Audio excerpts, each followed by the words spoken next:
நான் சின்ன பகுதியிலலாம் பார்த்துக்கிறேன். கூடை ஒன்று வச்சு ஒரு கயிறு ஒன்று போடுவாங்க, மூடி திறப்பாங்க, பாம்பு நெளியும்.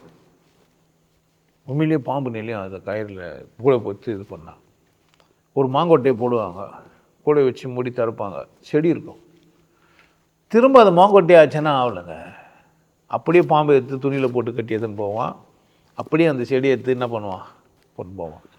நான் கேட்கவே செஞ்சேன், திரும்ப அது கொட்டையாக முன்னெல்லாம் கேட்கக்கூடாது, போடிட்டு போயிட்டான். நான் சின்ன டவுசர் போட்டேன். இப்போல்லாம் அதுமாரி நான் பார்க்குறதில்ல எங்கேயுமே. நீங்களாம் மாரி யாருன்னா பார்த்துக்கிறீங்களா?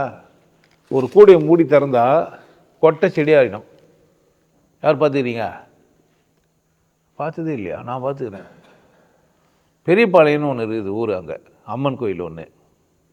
அங்கே இந்த மந்திரம் மோடி மஸ்தான் வேலை காட்டுவாங்க. ஒரு ஆள் நிற்க வைப்பாங்க, நின்று வைப்பார். ஒரு ஸ்க்ரீனை மூடி திறப்பாங்க, வெட்டி போட்டுருப்பாங்க.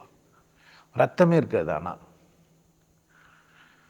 ஒரு தூண் இருக்கும், தூணை பிறந்திருப்பாங்க, பாதி உடம்பு வந்திருக்கும், பாதி உடம்பு இங்கே இருக்கும். அது மிரர் எஃபெக்டாக கூட இருக்கும். நிறைய இது மந்திர ஜாலங்கள்லாம் காட்டுறவங்களாங்கிறாங்க. யானையை வர வைக்கிறது ஸ்டேஜிலெல்லாம் பார்த்துருப்பீங்க நீங்கள். யாருன்னா அது மாதிரிலாம் டிக்கெட்லாம் போட்டு, பேர் மறந்துட்டேன், மாயாஜால பிடி சர்க்கார் இங்கே கலைவாணர் அரங்கத்திலே பண்ணுவாங்க. அதை டிக்கெட் போட்டே பண்ணுவாங்க. அதை யானை வந்துடும், திரும்ப யானை இல்லாமல் ஆகாது. அந்த யானை அப்படியே ஓட்டின்னு போவாங்க. எங்கேயும் ஒழிச்சு வச்சுக்கிறாரு, ஸ்டேஜ்லேருந்து எடுத்துன்னு வர்றாரு. கரெக்டாக செடியை ஒழிச்சு வச்சுக்கிறாரு. அது மாதிரி தெரியாது. இது மாயஜால வித்தைங்களெல்லாம் 2 ஹவரில் வந்துட முடியும். ஏன்னா இது மாதிரிலாம் கடவுள்லாம் கேட்டுன்னு இருக்காதீங்க. கடவுள் இப்படிலாம் பண்ணி அப்படி வர வச்சுருவாருன்னா அதெல்லாம் ட்ரிக்ஸு. நம்ம ஊரில் கண்கட்டு வித்தைன்னு சொல்லுவாங்க. அதை கொட்டை செடியாக 2 ஹவரில் வந்துடும். செடியை அந்த செடியை மரமாக்கி காட்ட வேண்டியது தானே. 2 ஹவர் ஆச்சுன்னா ஒரு 4 வருஷம் மாங்காய் வர வேண்டிய செடி என்ன பண்ணிக்கலாம், ஒரு 6 மாதத்தில்.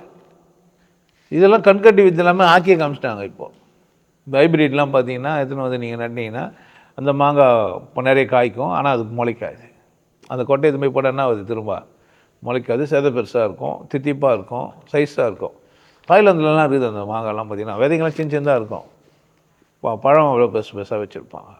மாதிரி கண்கட்டு விதியெல்லாம் என்ன ஆகுது, உண்மையாக பொய்யானா இருக்குதே, செய்கிறாங்க. அது மாதிரிலாம் திடீர்னு மறைஞ்சிருது, ஒரு ஸ்டேஷனில் ட்ரெயின்லேயே மறைச்சிருது. இந்த மாதிரிலாம் பண்ணுற ஆளுங்கள்லாம் இருக்கிறாங்க. அது ட்ரிக்ஸ். அது